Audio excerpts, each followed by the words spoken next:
Hello, I want to just change gears today. I'm not going to work with actually the Chinese metaphysical aspect. There's a much bigger, expanding universe going on as far as what I'm going to present today. Now, what I want to present is in the theme of Western astrology, basically from the principles of what I'm setting from. Moon is what I want to work with. So what I'm interpreting as far as this here is when you get in a chart, read or interpreted or delineated, whatever fits that category, we have the after party, I would like to say. And what I mean by after party is that we have a blueprint now, so to speak, and we can now interpret it or further our education on that growth period in learning astrology as yourself and through others as well. And what I mean by that is to each planet, once you get into a familiarizing yourself or getting used or acclimating, would probably be more appropriate, to the planets. And the one that I wanted to work on, I think was key interesting because I was inspired just to do this quick, brief one, is the moon. Now, there is so many vantage or perspective, or you can interpret it the moon from.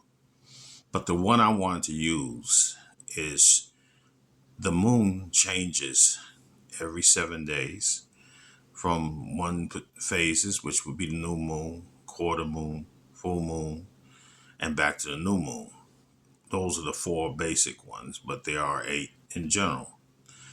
And the theme that I'm trying to say is that it interprets like this here. Change is essential in our life, but the moon can can relatively express that and show you in many forms.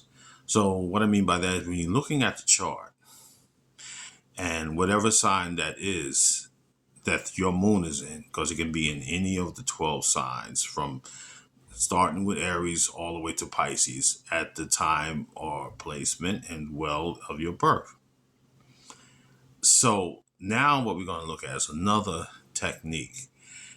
Even if you don't get it on the first run, you can always run it back and look at it. But I think the key thing is the first thing to get your chart and or at least memorize, if you don't have the chart at hand, where the planets are and how they're positioned. Now, this is a technique I'm going to use over and over for different planets.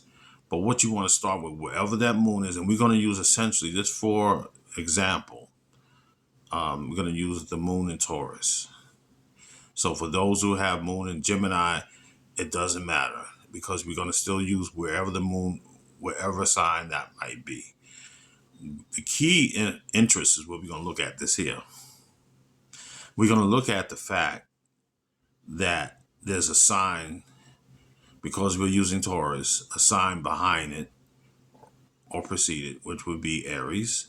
And then there's a sign ahead of it, which would be Gemini. And the reason why we're using head, because there's a natural progression of signs.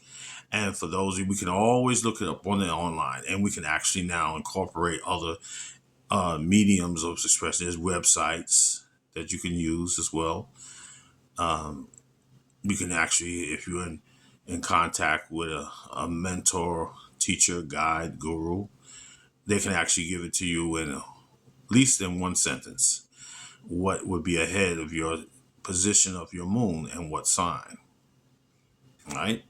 So sticking with Taurus, and anybody that has a problem, you can just go look at the natural zodiacal order of the planets. Pardon me, planets plus, because we're going to use both of them and the signs. So starting with Taurus, if you have moon in Taurus, and let's say the next sign that actually Taurus precedes would be Gemini. Now, let me just say that again. Maybe it kind of came out kind of a little weird there, but the sign